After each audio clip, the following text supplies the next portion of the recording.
इस वक्त की बड़ी खबर आपको बता दें, जम्मू और कश्मीर में इस वक्त 3 जगहों पर एनकाउंटर चल रहा है, जिसमें अब तक 4 आतंकी मारे गए हैं, जिसमें 2 लश्कर और 2 जैश के हैं।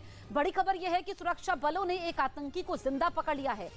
तो इस वक्त की सबसे बड़ी खबर हम आपको बता रहे हैं, जम्मू कश्मीर में 4 आतंकी मारे गए हैं और पिछले 3 दिनों की बात करें तो 7 आतंकी मारे गए हैं और अब से कुछ देर पहले एक आतंकी जिंदा पकड़ा गया है।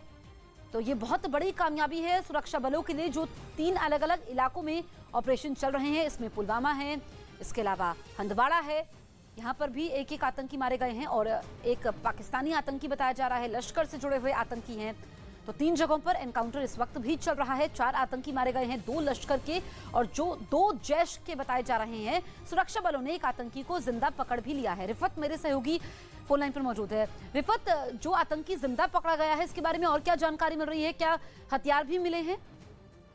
देखिए जसप्रीत, जिस तरीके से पुलिस ने कहा कि 3 जगह पे जो है एनकाउंटर चल रहे हैं, आपको मालूम है, और उसमें 4 मिलिटेंट मारे गए हैं, लेकिन पुलिस ने यह बता दिया कि 3 जगहों पे जहां एनकाउंटर चल रहे हैं वहां में से एक जगह पे जो है एक मिलिटेंट को जिंदा पकड़ा गया है। बाकी डिटेल शायद पुलिस ने इसलिए शेयर नहीं की है, हो सकता है कि उसमें इन्वेस्टिगेशन बाकी चल रही हो, लेकिन 3 जो एनकाउंटर्स चल रहे हैं, आपको मालूम कि हंदवाड़ा में एक एनकाउंटर रात के दौरान ही शुरू हुआ था, गांदरबल में भी और पुलवामा में भी। पुलवामा में 2 मिलिटेंट मारे गए हैं और पुलिस का कहना है कि इनका ताल्लुक जैश से है और एक पाकिस्तानी नेशनल भी है उसमें से। और गांदरबल में एक जैश का लश्कर का मिलिटेंट मारा गया है और हंदवाड़ा में भी एक लश्कर का मिलिटेंट मारा गया है। 3 दिनों में कुल 7 मिलिटेंट मारे गए और 3 जगहों पे इस वक्त ऑपरेशन चल रहा है। कुल मिला के 5 जगहों पे कॉर्डिनेट सर्च ऑपरेशन शुरू किए गए थे, जिसमें से 3 जगहों पे एनकाउंटर्स हो गए क्योंकि 3 जगहों पे मिलिटेंट प्रेजेंट थे और अभी ऑपरेशन जारी है।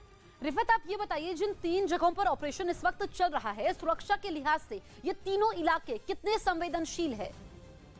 देखिए जैसे कि आपको मालूम है कि अभी मिलिटेंट्स की तादाद है कश्मीर में, तो हर जगह आजकल संवेदनशील ही है। और जिस तरीके से सरपंचों की हत्या भी कर दी गई, परसों से 2 सरपंच मारे गए अलग अलग जगहों पे, तो हर जगह पे सिक्योरिटी ऑलरेडी अलर्ट है, लेकिन एंटी मिलिटेंसी ऑपरेशन भी जारी हैं। और जहां तक आपने हंदवाड़ा की बात की, हंदवाड़ा जो है नॉर्थ कश्मीर में आता है, गांदरबल सेंट्रल कश्मीर में आता है, तो साउथ कश्मीर में पुलवामा आता है। तो ये कहा जा सकता है कि कश्मीर के अलग अलग जगहों पे ये 3 एनकाउंटर इस वक्त चल रहे हैं। तो संवेदनशील सारे इलाके हैं, लेकिन साउथ कश्मीर में प्रभाव जो है वो ज्यादा है मिलिटेंट्स का, वहां पे अक्सर एंटी मिलिटेंसी ऑपरेशंस होते हैं। ठीक है रिफत, आप नजर बना रखिए, आगे भी हम आपसे अपडेट लेंगे। तो जम्मू कश्मीर में सुरक्षा बलों को कामयाबी मिली है, 4 आतंकी मारे गए हैं, इसके अलावा एक आतंकी जिंदा पकड़ा गया है। 3 तस्वीरें आप देखिए, गांदरबल, पुलवामा, हंदवाड़ा, ये वो इलाके हैं जहां पर इस वक्त ऑपरेशन चल रहा है और यहां से आतंकी भी मारे गए हैं। जो एक आतंकी पकड़ा गया है वो किस इलाके से पकड़ा गया है अभी ये जानकारी नहीं है, लेकिन ये बहुत बड़ी कामयाबी है, क्योंकि अगर हम पिछले 7 दिनों में देखें तो कई आतंकी इस वक्त मारे जा चुके हैं। बढ़ते हैं आगे। यूक्रेन रूस युद्ध के 17वें दिन यूक्रेन ने बड़ा दावा किया। यूक्रेन की सेना का दावा है कि उसकी सेना ने रूसी टैंक के काफिले पर हमला कर दिया। हमले में रूस के बहुत से जवान मारे गए हैं। हमले के बाद रूसी सेना अपने मरे हुए जवान और टैंक को छोड़कर भागते दिखाई दिए। यूक्रेन की सेना ने रूसी टैंक के काफिले पर एंटी टैंक मिसाइल से हमला किया।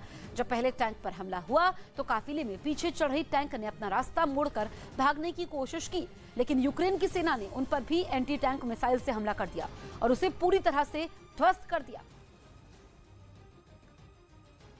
तो ये यूक्रेन की सेना ने हमला किया है, ये दावा किया है।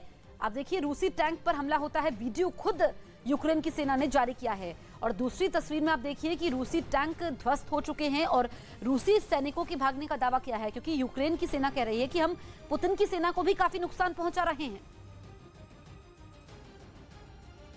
यूक्रेन की सेना पर रूस ने जबरदस्त हवाई हमले शुरू कर दिए, जिसके लिए उसने अपने सबसे खतरनाक का-52 हेलीकॉप्टर के साथ ही नाइट हंटर के नाम से पहचान बना चुके मी-28N चॉपर को भी जंग के मैदान में उतार दिया, जिनसे हमले की तस्वीरें अपने रक्षा मंत्रालय से जारी करवाकर रूस ने एक बार फिर अपने तीखे तेवर दिखा दिए। लेकिन ये हमले किस जगह किए गए वो उसने नहीं बताया। लेकिन जो तस्वीरें सामने आई उनमें हेलीकॉप्टर से दागी गई मिसाइलों के धमाकों से एक सड़क पर खड़ी गाड़ियां तबाह होती नजर आईं और वहां से काले धुएं का गुबार उठता दिखा। इससे पहले बर्फ से ढके इलाके में अपने तय टारगेट के पास पहुंचते ही रूसी सेना के चॉपर ताबड़तोड़ फायरिंग करते दिखाई दिए।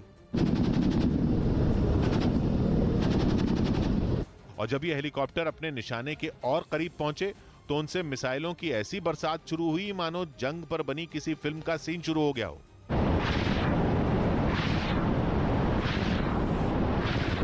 रूस की ओर से इस हवाई हमले में यूक्रेन की सेना के कई टैंक और बख्तरबंद गाड़ियों को ध्वस्त करने का दावा किया गया। यूक्रेन ने रूस की सेना के एक और बड़े अधिकारी को मार गिराने का दावा किया। बताया गया कि रूसी टैंकों के काफिले पर हुए हमले में कर्नल रैंक के अधिकारी की मौत हो गई। इस हमले का वीडियो यूक्रेन की सेना ने जारी किया, जिसमें रूस की सेना के टैंकों का एक बड़ा काफिला एक सड़क से आता दिखाई दिया। बताया गया कि यह काफिला कीव के पूर्वी हिस्से की तरफ बढ़ रहा था, तभी उस पर हमला हो गया। यूक्रेन की सेना के मुताबिक रूसी सेना के कई टैंकों को बीच सड़क पर धमाके से उड़ा दिया गया। यूक्रेन की सेना की तरफ से जारी की गई तस्वीरों में एक लंबी सड़क दिखाई दी, जिसके बीचों बीच अचानक विस्फोट हो गया। उस सड़क के दोनों तरफ कई मकान दिखे, लेकिन रूसी सेना को नुकसान पहुंचाने के लिए यूक्रेन की फौज इस बात से भी नहीं हिचकिचाई कि इस हमले में उसके नागरिकों की भी जान जा सकती है। उसने जैसे ही उस सड़क से रूस के कई टैंक जाते देखे, वहां एक के बाद एक कई धमाके कर दिए। धमाके भी ऐसे कि एक जगह बम फटा ही था कि चंद सेकंड बाद ही वहीं पास में और धमाके होते चले गए।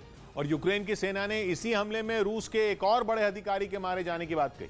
यूक्रेन के मुताबिक पिछले 10 दिन में रूस के 3 बड़े अफसरों की जंग के मैदान में जान चली गई, जिनमें उनकी टैंक रेजिमेंट में कर्नल रहे आंद्रेई ज़खरोव का नाम भी शामिल हो गया। यूक्रेन की सेना के मुताबिक कीव के पूर्वी हिस्से में रूसी टैंकों के काफिले पर हुए भीषण हमले में आंद्रेई ज़खरोव की मौत हो गई। बताया गया कि ज़खरोव हमले के वक्त खुद एक टैंक में सवार थे। उन्होंने यूक्रेन से पहले भी कई बड़े अभियानों को अंजाम दिया था और सीरिया में रूसी सेना के ऑपरेशन में अहम भूमिका निभाई थी, जिसके लिए 2016 में पुतिन ने उन्हें ऑर्डर ऑफ करेज से सम्मानित किया था। ऑर्डर ऑफ करेज रूस में बहादुरी के लिए दिया जाने वाला सम्मान है। इससे पहले भी यूक्रेन ने रूसी सेना के deputy commander major general Vitaly गेरेस्मा और मेजर जनरल आंद्रेई सुखोवस्की के जंग में मारे जाने का दावा किया था।